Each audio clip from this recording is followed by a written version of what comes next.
You have to operate with the highest integrity and compassion, and you have to conduct yourself in business with high integrity. I just feel that, I've always wanted to give back. Had a lot of fun, lots of experiences, and, I think I've looked at my career as an opportunity to give back. One of those opportunities was ensuring the Convention Centre West would be ready in time for the 2010 Olympics. Gord Campbell asked me if I would get involved. It was one of the more interesting things I've ever done, coming in halfway through, putting a budget together for a building that's halfway under construction, and there had no contract had been let. And so I asked Gord for 120 days. I said, I need 120 days. I asked he and Carol Taylor, who was Minister of Finance. I said, you give me the 120 days, I'll come back with a budget, I'll have a contract with the contractor, and then you'll have to support me in terms of the budget allocation. But at the same time, as we were nearing completion on the Convention Centre, they asked if we could do a renovation of BC Place for the Games. And I put a lot of effort into it, but I think one of the better decisions I made as I went to government, I said, you don't want to try this before the Games. It's just too rushed, and we probably end up with a black eye. And then they said, well, we want you to come back with an idea of what BC Place could be. Because I made the argument, and they accepted, is that it is an important venue in Vancouver, and it's important to retain it, but it really needed to be upgraded and modernized. Being the guy the Premier taps on the shoulder to help out is a sign of respect that is earned through a lifetime of extraordinary achievement. He has the ability to quickly analyze and grasp the essential features of every challenge that he needs to address.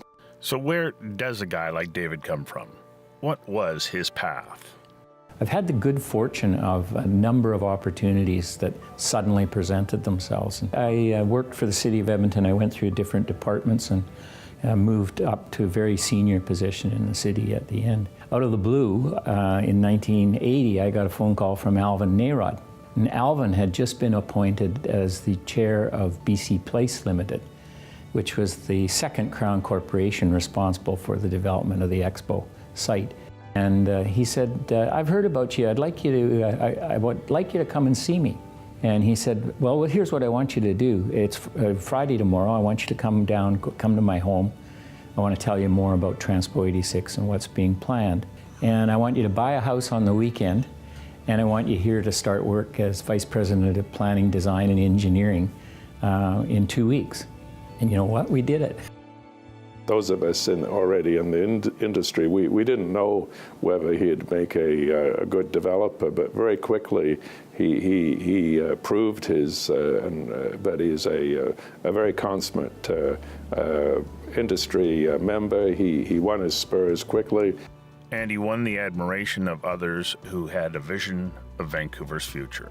Peter Brown was on the board of both Expo 86 and BC Place Limited, and I got to know Peter quite well.